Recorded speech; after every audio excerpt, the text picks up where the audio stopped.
네, 미니 월드컵 유럽 축구 선수권 대회 토너먼트를 거듭할수록 열기가 뜨거워지고 있는데요. 오늘 새벽 독일까지 준결승에 오른 세 팀도 정해졌습니다. 유로 2016 이모저모 박찬하 축구 해설위원과 함께 짚어보겠습니다. 안녕하세요. 네, 안녕하세요. 네, 먼저 오늘 새벽 경기 얘기부터 해볼까요? 미리 보는 결승전으로 불렸던 독일과 이탈리아의 경기, 독일의 승리로 결정이 됐습니다. 마지막까지 손에 땀을 쥐는 경기였어요. 네, 조금 일찍 만남감이 있는 두 팀의 경기였습니다.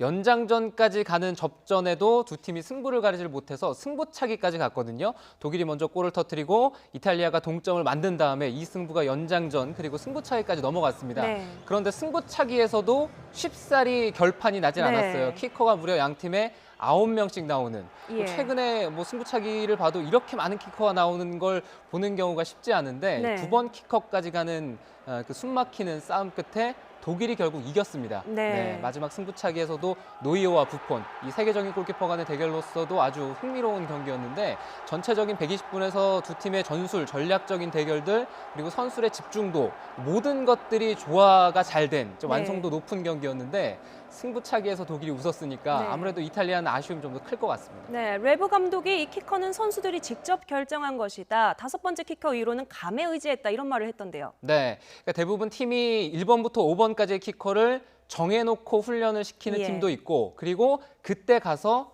자신 있는 선수들 위주로 키커를 정하는 팀도 있다 그래요. 근데 독일로서는 그런 부분에 대해서 좀 잘 선택을 한 것 같고요. 6번 키커보다는 일반적으로 팀이 계산에 들어있지 않은 그 범주를 넘어간 부분들인데 6번 키커부터는 선수들이 역시 차고 싶은 선수를 먼저 찾던 것 같습니다. 항상 승부차기라는 것이 이 프로 레벨, 특히 세계적인 명성에 있는 선수들은 어디까지나 그날의 어떤 운이라든가 좀 이런 것들의 좀 측면이 있기 때문에 선수들이 얼마나 자신감 있게 찾느냐가 중요하거든요. 그런 부분에서는 한편으로는 이 승부차기는 서로 4강에 가고 싶지 않은 듯한 그래서 기회를 많이 놓치고 실축도 많이 하고 이랬었는데요. 독일이 이제 마지막에 우승으로 해서 독일이 역시 승부차기의 강국이다. 승부차기의 76년 유로 대회를 제외하면 메이저 대회 승부차기에서는 독일이 단 한 차례도 지질 않고 모두 다 이겼거든요. 독일이 왜 독일이고 토너먼트의 강자라고 불리는지 오늘 또 알 수가 있었습니다. 결정적인 순간에 아주 집중력이 높아지는 팀인 것 같아요. 독일이 이렇게 강팀인데 유독 이탈리아를 만나면 늘 쩔쩔매곤 했어요. 네, 역대 메이저 대회에서 이탈리아를 단 한 번도 이긴 적이 없습니다. 유로 대회 그리고 월드컵 포함해서 최근의 승부도 지난 유로 2012에서도 대결을 했었고요. 2006년 독일 월드컵도 만났고 82년 월드컵 결승 이렇게 여러 차례 메이저 대회에서 길목마다 두 팀이 맞닥뜨렸는데 전부 다 이탈리아가 이기거나 아니면은 조별리그에서는 무승부를 기록을 했습니다. 이번에도 120분 승부에서는 결판이 나진 않았기 때문에 공식적인 기록은 무승부로 기록이 되겠지만 8전 9기였어요. 지난 8번의 대결에서 이기지 못한 그 한을 이제는 레브 감독이 또 독일 대표팀이 이번 대회에서 극복을 해냈습니다. 오늘은 수비 전술 싸움에서 좀 승부가 갈렸다 이렇게 보는 평가가 있던데요. 수비는 원래 이탈리아가 전문 아닌가요? 네, 이탈리아는 카테나치오라고 하는 이탈리아어로 방패라는 뜻이라고 하는데 역시 그 카테나치오를 앞세운 이 정갈한 수비, 특히 이번 대회는 주축 미드필더들이 부상으로 빠져 있었고 이날 경기는 설상가상으로 데로시라든가 모타 같은 선수들도 나올 수가 없었거든요. 그래서 이탈리아가 이번 경기는 조금 더 수비에 많이 집중을 했었는데요. 여기에 대응해서 독일도 포백이 아니라 백스리 카드를 꺼내들었습니다. 이 레브 감독이 이번 경기에서 백스리 카드를 꺼내든 이유는 지난 3월 평가전에서 독일이 이탈리아를 4대1로 크게 이긴 적이 있었는데 그 경기에서 이 백스리 전략을 들고 나와서 결과가 좋았었거든요. 아마 그날의 좋은 기억을 오늘 한번 다시 살리고자 이렇게 전략을 좀 바꾼 것 같은데 그것이 주요했다는 생각이고요. 보아탱 선수가 마지막에 실수를 하면서 독일은 조금 쉽게 갈 수 있는 경기를 어렵게 가긴 했습니다. 그렇다 하더라도 토너먼트에 올라와서 이렇게 팀이 변할 수 있다는 것 자체, 백포와 백스리, 이제 수비 라인의 어떤 일사불란한 움직임들 그리고 변화무쌍한 모습들을 갖추고 있다는 것 자체가 앞으로 4강 결승을 가는 데 있어서도 독일 대표팀이 큰 힘이 될 것 같습니다.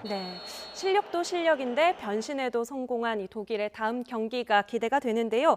4강전 상대는 아직 정해지지가 않았죠. 네, 이제 내일 새벽 경기가 있습니다. 프랑스와 아이슬란드의 경기가 있는데요. 이 경기 승자와 독일이 만나게 됩니다.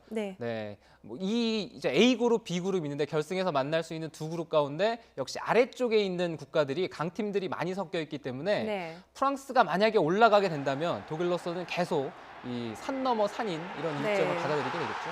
프랑스가 아무래도 개최국이다 보니까 그런 이점이 있을 것 같고요. 이번 유로 대회를 통해서 또 제일 유명해진 팀이 아이슬란드 팀 아닌가요? 전체 인구가 뭐 우리나라로 치면 서울시 도봉구민 정도의 인구다 이렇게 알려져 있는데요. 네, 아마도 전 세계적으로 아이슬란드를 응원하는 팬들이 네. 이번 대회를 통해서 굉장히 많이 늘어난 것 네. 같아요. 도봉구 인구가 한 34만 정도라고 하니까 네. 그래서 아마 비교가 많이 되는 네. 것 같은데 이번 대회에서는 전원 이제 해외에서 뛰고 있는 선수로 구성이 되어 있습니다. 네. 자국 리그에 아무래도 전문적인 프로 리그가 없는 이제 국가임에도 이번 대회에서 이렇게 좋은 성적을 내고 있다는 것 자체 해외 언론에서도 이 팀을 흥미롭게 많이 바라보고 있는데요. 대표팀의 어떤 구성원 자체도 그렇게 어떤 다국적군, 외국에서 나가 있는 선수로 구성이 되어 있는데 감독도 공동 감독 체제예요. 네. 라거백 감독 그리고 할그램송 감독인데 할그램송 감독은 참고로 이제 파트타임 또 치과 의사를 하고 있어서 이런 예. 것들 때문에 여러 가지로 얘기가 많이 되고 있습니다. 아이슬란드의 돌풍이 지금 8강까지 와 있는데 여기서 어디서 또 끝나게 되느냐. 네. 얼음알공기라는 이런 어떤 별명답게 네. 계속 가게 될지 네. 이 유로를 꽁꽁 얼려버리면서 또 파란을 계속 일으킬지 네. 내일 새벽 경기도 아마 흥미롭게 지켜보시면 좋을 것 같습니다. 네. 뭐니 뭐니 해도 이 스포츠의 재미는 이변을 지켜보는 것 아니겠습니까? 하지만 프랑스가 역시 만만치 않죠. 개최국이라서 여러 가지 이점이 있을 것 같은데요. 네, 프랑스는 역시 자국민들의 어떤 열광적인 응원, 일방적인 응원 속에서 경기를 치를 수 있다는 장점이 네. 있고요. 모든 것들이 좀 익숙한 편이죠. 경기장 분위기라든가 뭐 환경 이런 것들에 익숙함이 있는데 다만 내일 새벽에 있을 경기의 병수는 중요한 두 선수가 나올 수가 없습니다. 수비형 네. 미드필더를 보고 있는 캉테 선수 그리고 중앙 수비 라파엘 바란 선수를 대신해서 이번 대표팀에 합류한 아딜 예. 라미 선수가 빠지게 되는데 이 센터 라인 특히 후방 쪽에 어떤 공백이 발생하는 날이거든요. 예. 이 부분을 프랑스가 어떻게 대처를 하느냐 이게 네. 중요할 것 같고요. 대신에 공격 쪽에서의 어떤 움직임은 조별리그 그리고 토너먼트 올라가면서 점점 호흡이 좋아지고 파괴력도 올라가고 있습니다. 그래서 아마 프랑스로서도 이 경기를 조심스럽게 하기보다는 좀 공격 쪽에 초점을 맞추면서 초반에 승부를 띄우는 편이 좀 낫다는 생각도 듭니다. 네, 프랑스와 아이슬란드 누가 이겨서 독일하고 붙을지 궁금해집니다. 다른 쪽 4강 두 팀은 이미 정해졌죠. 포르투갈과 웨일스인데요. 한 팀씩 보자면 포르투갈이 참 재밌어요. 무승부로만 4강까지 갔네요. 네, 8강을 넘어서는 데까지 시원하게 이긴 적이 한 번도 없었습니다. 네. 조별리그를 산무하면서 와일드카드 제도 네. 이거를 통해서 16강에 올라섰고요. 16강은 연장전에서 승부가 났죠. 크로아티아를 꺾었는데 90분 동안에 심지어 유효한 슈팅을 하나도 기록을 못할 정도였습니다. 그렇게 해서 이제 8강에 올라왔는데 네. 8강에서는 승부 차이 끝에 지금 와 있거든요. 4강까지 네. 올라갔는데 웨일스와 만나게 됐습니다. 웨일스는 지난 8강에서 또 벨기에를 3대1로 꺾으면서 이변을 만들고 4강에 안착을 한 상태입니다. 네, 웨일스의 이변을 조금 더 자세히 들여다볼게요. 벨기에 황금 세대를 3대1로 대패했어요. 원래 이렇게 잘하는 팀인가요? 네, 그 경기는 웨일스와 벨기에의 대결은 전체적으로 하나의 팀이 얼마나 강해질 수 있느냐. 네. 스타 플레이어가 적더라도 하나의 팀으로서 얼마나 집중도 있게 완성도 높게 뛰느냐의 싸움이었던 것 같습니다. 네. 웨일스가 90분 동안에 더 단결된 모습을 보여줬고요. 전체적으로 많이 뛰고 상대를 괴롭히려는 의지도 좋았고 벨기에 같은 팀은 오히려 8강에 가서 스스로 좀 무너진 감도 없지 않아 있었는데 네. 그만큼 웨일스가 특히 수비 조직력이라든가 미드필더들의 활동량 이런 것들이 잘 뒷받침이 되어 있었거든요. 네. 아마 이번 경기도 포르투갈은 16강, 8강 모두 다 연장 혹은 승부차기까지 치르는 체력적인 부담이 있었습니다.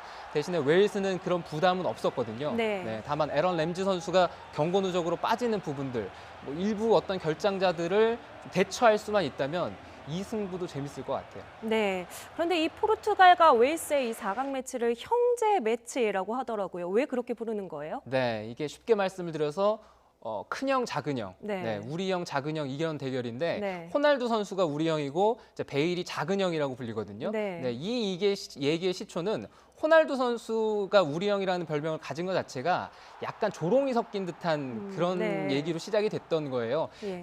호날두 선수가 부진했을 때 많은 국내 팬들이 우리 형은 그래도 잘하거든요. 뭐 이런 얘기 때문에 이제 시작이 됐던 건데 네. 이제는 우리 형, 작은 형으로 대변이 되고 있고요. 레알 마드리드에서 같이 뛰고 있고 또 가레스 베일 선수의 어떤 롤 모델이 호날두 선수입니다. 네. 그래서 두 선수가 많이 닮아 있고 베일 선수가 호날두를 또 많이 따라하기도 하는데 네. 그래서 이런 대결을 이제 국내에서 네. 형제 대결이다. 우리 형, 작은 형의 싸움이다. 이렇게 얘기를 하고 우리나라에서 있습니다. 부르는 네. 별칭이군요. 누가 이길 것 같으세요? 어느 팀이? 이승부도 네. 한 골 차이 아니면 연장 혹은 승부차기까지 갈 가능성도 있고요. 예. 화끈한 공격적인 부분보다는 수비 쪽에서 누가 실점을 하지 않고 또 잘 버틸 수 있느냐. 네. 이 대결로 압축이 될 것 같습니다. 네, 오늘 설명 들으니까 남은 경기들 더 재미있게 볼 수 있을 것 같습니다. 잘 들었습니다. 지금까지 박찬아 축구 해설가와 함께했습니다. 오늘 말씀 감사합니다. 고맙습니다.